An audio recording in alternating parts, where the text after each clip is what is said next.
Good morning. The evangelist Luke is writing his gospel approximately 50 years after the day of the resurrection. So, what he's writing is not a reportage, a newspaper article, but is answering to the problems that he has in his Christian community. And his Christian community is in Philippi, a very rich city, still very pagan, with a big, large library where Luke spends lots of time reading the classic books. Now, the gospel is to be read critically because it's containing a message, a theological message that we have to grasp. Is the time of the Emperor Domitian. And Domitian was emulating the style of Nero. So he was governing with fear and oppression.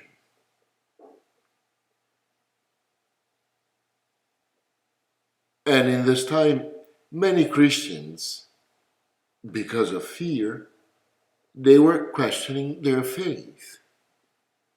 How could they believe not to the apostles, because at that moment the majority of the apostles were already gone. Maybe the apostle John was still alive. And they were believing in Jesus Christ because they were hearing the witness of witnesses, but they never saw Jesus. So the movement we see at the beginning, these two disciples leaving Jerusalem, are any disciples that are leaving the community. Disciples of everywhere and every time, all time. Let's start to see what the gospel says. First of all, it's giving us a precise time. Was the same day of the resurrection. On that day, we remember that in the morning, early in the morning, the women went to the sepulchre and found that empty. Then the apostles were in the cenacle or upper room, and they were sprang inside for the fear of the Jew. And Jesus came among them. Making some calculation, knowing that they are asking Jesus in Emmaus to stay with them because it's already sunset and they did 11 kilometers, we know that they were approximately leaving Jerusalem in between 5 and 5:30. So they left just a little bit before the time that John in his gospel describes when he says that it was evening, the sunset. So we know approximately the time and we know the distance in between Jerusalem and Emmaus, approximately 11 kilometers.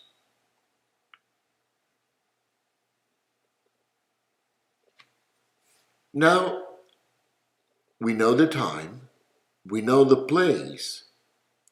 Let's try to understand the environment. Luke is describing two things at the same time. The first one It's the interior of these two disciples, their spirituality, their souls, their mind, and is describing even the liturgy of the Eucharist. We will see this a little bit later.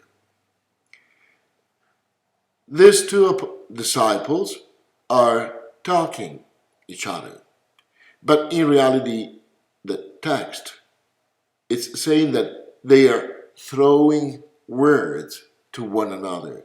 That means practically they are arguing, but strongly. Why? They are disappointed and sad.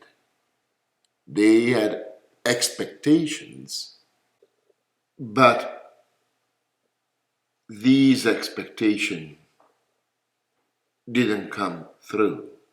And because of these expectations, they were sad. Now, Jesus himself, says the text, came near and, and went with them. But their eyes were kept from recognizing him. None of the disciples, apostles included, recognized Jesus. That is a little bit strange. We will know later on that one of the disciples knew Jesus, Cleophas.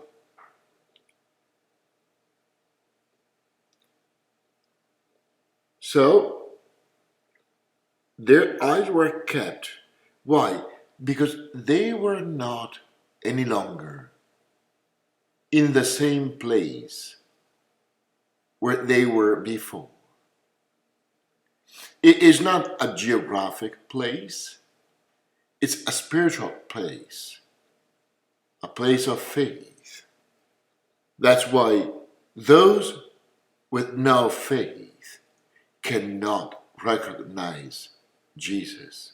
They cannot see Jesus. And these two disciples, very good people, they were very active in their own parishes. One was a catechist, the other one was in the liturgy committee, and obviously I'm joking, but just to say that they were very, very involved before, now their heart moved. And Jesus, walking with them, is asking, what are you talking while you're walking? They are surprised because they could not believe that he doesn't know what they were talking about. To the point that Cleopas says, are you the only one stranger in Jerusalem who does not know? So, the things that about Jesus, we will say that made the news. So it was a very well-known thing. Jesus is pretending that he doesn't know anything. And they describe Jesus still as a prophet in mighty indeed.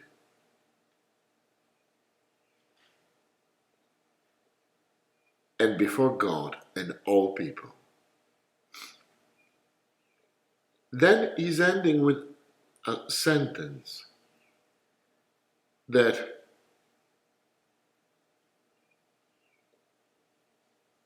we were waiting,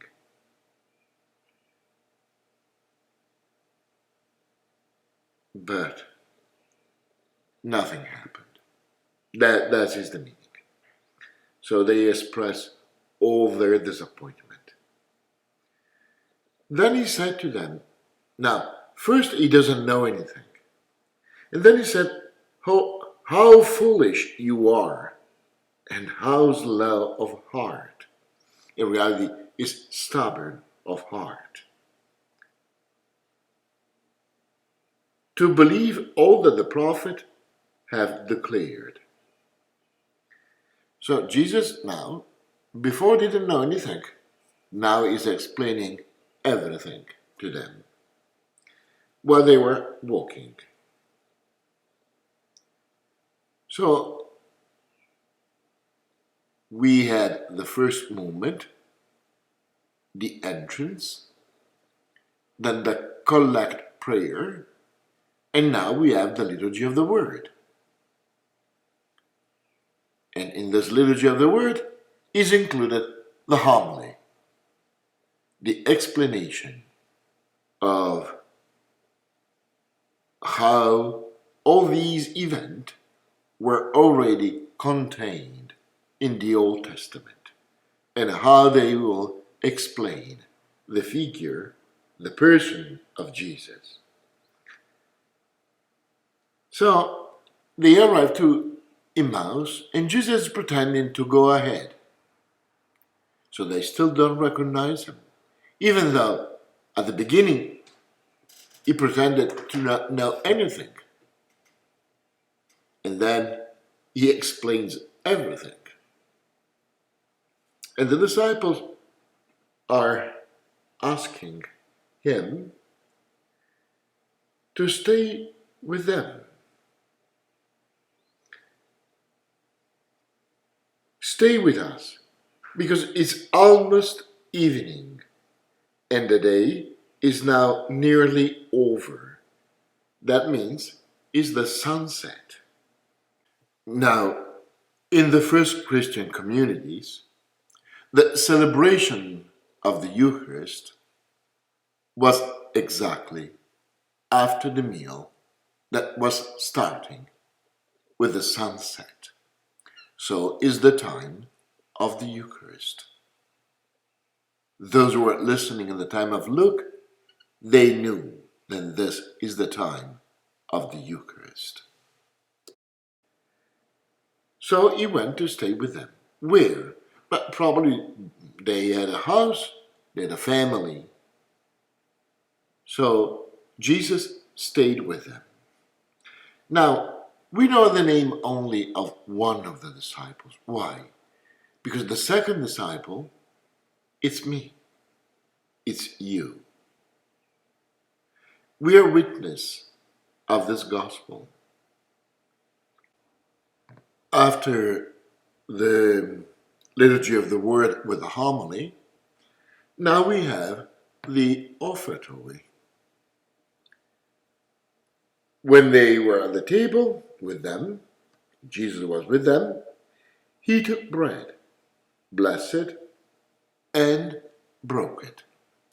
Now, we call the Mass Eucharist, Eucharisto. That means giving thanks.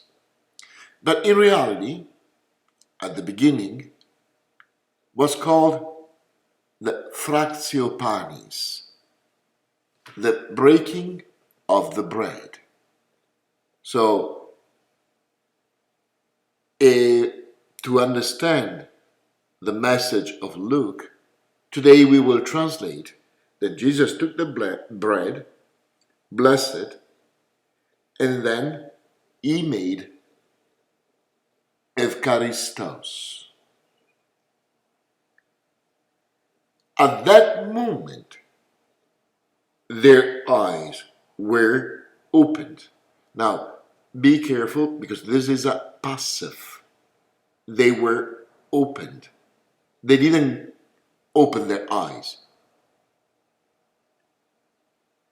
And they recognized him. And now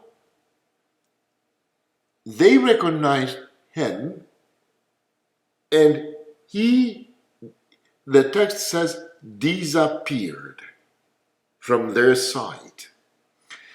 Doesn't mean that he, um, like the ghost, they disappear. But that means that Jesus became invisible to their sight. Why? Because he was visible in that bread. Now they recognize Jesus not any longer with the eyes of their body, but they recognize Jesus with the eyes of their faith. So practically, the question at the beginning was, can we meet Jesus? Yes. Where? In the breaking of the bread. In the total gift of himself to us. Now, at the beginning of the Gospel of Luke, we had a prologue. The Word, because Mary believed, the Word became flesh. Now, they believe, and the Word becomes bread. It's almost a parenthesis that contains all the experience of the earthly life of Jesus. What's happening? Obviously, as soon their eyes are opened, then they run back to Jerusalem.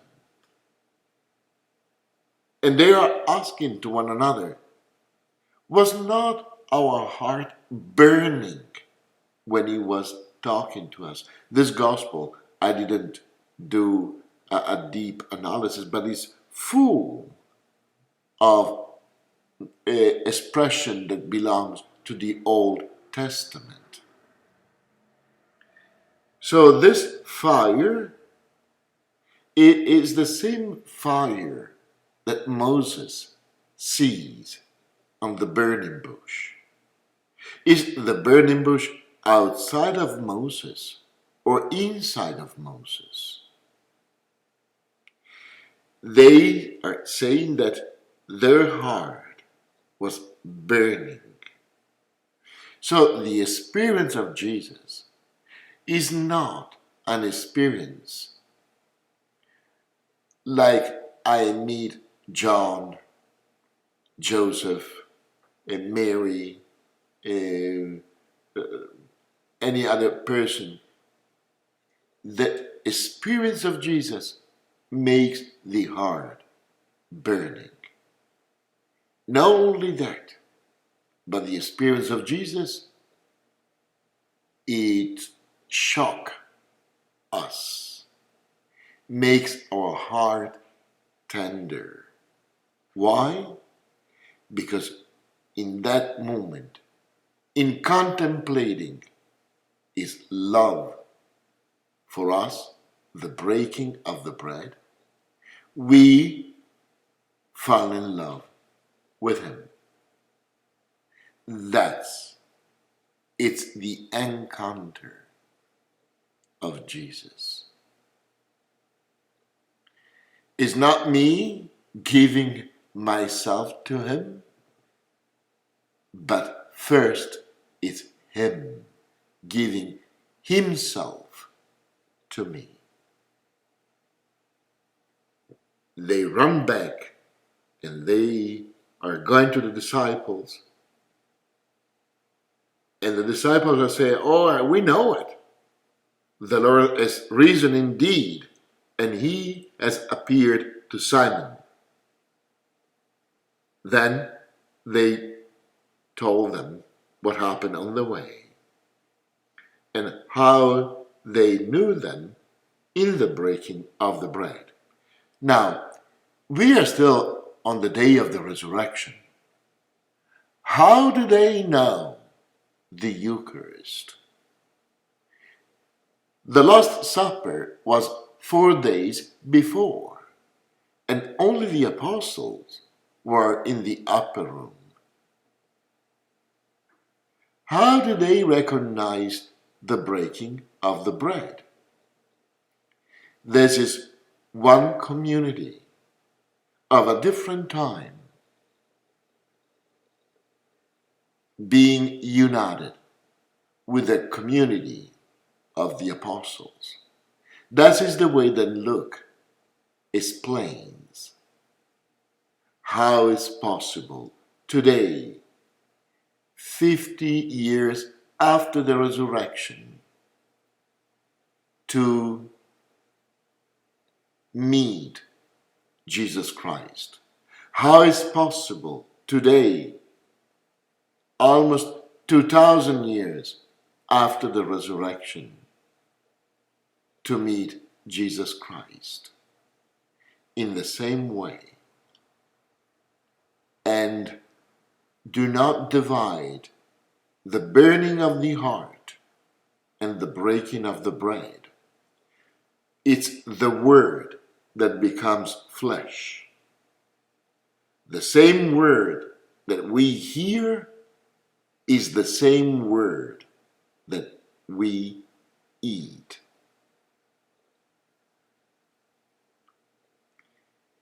Saint Francis of Assisi says that when we hear the word of God, we get pregnant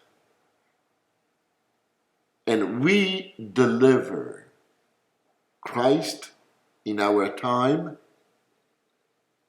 through our actions. This is the communion with the word listened and with the word eaten. Israel, it's chosen to be a blessing for all nations. The church has the same mandate to be the blessing for all nations, not only for those who are Catholic and not only for those who are Christians, but for all nations. So we become what we eat, and we eat that bread that is broken. We eat the word that we listen. I think it's enough. May the Lord bless you and keep you always.